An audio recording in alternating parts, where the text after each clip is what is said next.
Salut les amis, bon, nouvelle vidéo, là c'est un thème, et en plus de ça, je pense qu'à mon avis, ils vont en intéresser plus d'un et d'une. Je vais vous proposer 4 conseils, mais 4 conseils à la Shams, pour bien sûr forcément réussir votre perte de poids. Sans aucune prétention ni quoi que ce soit, mais je pense qu'à mon avis, c'est des conseils qui pourront en aider plus d'un et plus d'une. Voilà, bon, et ben il n'y a plus qu'un, let's go!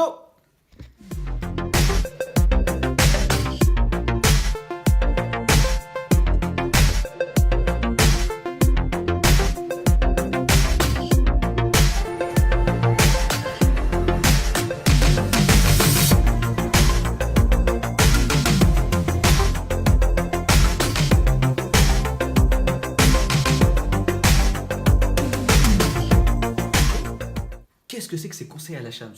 Bon, en tout cas, suite à tous les échanges, toutes les discussions que j'ai pu avoir avec vous sur les réseaux sociaux, même certaines fois à l'extérieur, dans la vie réelle, il y a beaucoup de choses qui revenaient et qui reviennent et enfin, des idées reçues qui sont difficiles à abattre, quoi. Et je me suis dit, bon, il serait peut-être temps à un moment de vous donner en tout cas mes essentiels, mes conseils essentiels. Il y en a 4 à peu près. Bon, après, je rentrerai pas forcément dans les grands détails, mais je vais vous donner à peu près les grandes familles. Et ce que moi, à peu près, je vois à peu près pour chacune d'elles. La première, c'est forcément la base de tout, d'une perte de poids, c'est le déficit calorique. J'entends beaucoup, j'en vois beaucoup, que ce soit des proches ou que ce soit même des gens qui sont à peu près sur les réseaux qui me suivent, me dire qu'ils veulent absolument perdre rapidement, très vite, et donc forcément qu'ils veulent avoir un déficit calorique, mais énorme. Erreur. C'est l'erreur de base, c'est l'erreur première. Ne plus vouloir manger ou vouloir manger très peu pour pouvoir perdre rapidement. Ça, c'est une erreur. Manger. Créer un déficit calorique léger. Progressif, mais léger. Afin de pouvoir justement permettre à votre corps de pouvoir avancer tranquillement et de ne pas le brutaliser. Il faut que les choses s'intègrent, voilà, vous les adoptiez et ne pas vous les adaptiez. Il faut que les choses se fassent tranquillement. Il faut aussi changer les choses paisiblement si vous avez une mauvaise hygiène alimentaire, parce qu'il faut adopter une hygiène alimentaire à long terme, donc forcément qui est durable à vie. Donc mangez, créez un léger déficit, mais ne vous affamez pas. Ça, c'était le premier conseil. Le deuxième conseil, j'en vois beaucoup qui me disent ouais, je vais faire du sport mais je sais pas quel sport je vais faire, j'aime pas la muscu, j'aime pas ci, j'aime pas tel sport, mais qu'est-ce que je dois faire? Mais je suis obligé de faire du sport. Attendez, stop, on arrête tout de suite.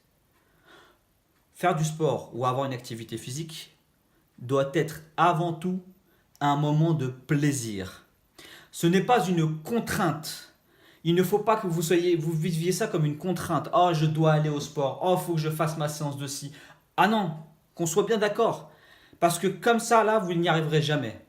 Trouvez-vous une activité physique ou sportive, quelle qu'elle soit, qui vous fasse plaisir. Et quitte à tester et essayer des choses, faites-le. Mais le principal, c'est de se bouger.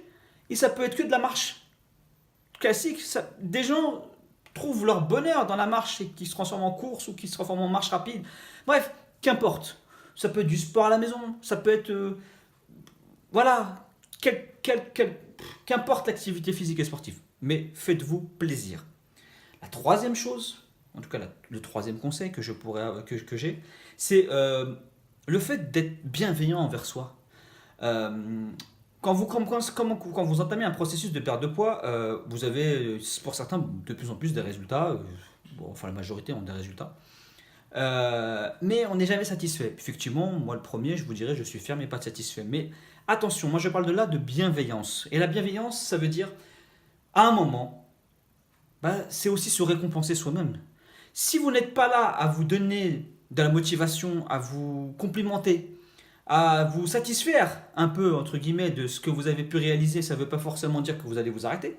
Mais c'est juste un moment de vous donner un petit coup de pouce, un petit élan de motivation supplémentaire, un petit encouragement supplémentaire qui va vous donner un peu plus d'énergie, un peu plus de satisfaction de vous-même. Et ben à un moment, bah, ça va être compliqué de durer et de continuer parce que bah, on a besoin aussi de pas forcément d'avoir que des gens qui me complimentent, mais on a aussi besoin de se complimenter soi-même et de s'apprécier soi-même. Donc ça fait partie aussi des choses qui pour moi sont des essentiels. Et enfin, Le quatrième et dernier conseil que je pourrais vous donner, c'est la persévérance. La persévérance, tenir dans le long terme et ne pas vous décourager. Parce que vous êtes de plus en plus à vous dire que voilà, vous butez sur une chose et vous vous dites, bah c'est bon, j'arrête parce qu'en fait, j'y arrive pas. Bah non, c'est pas ça. Il faut pas. C'est le truc qu'il ne faut surtout pas faire. Parce que vous vous gâchez un potentiel, vous vous gâchez un avenir, vous vous gâchez une réussite.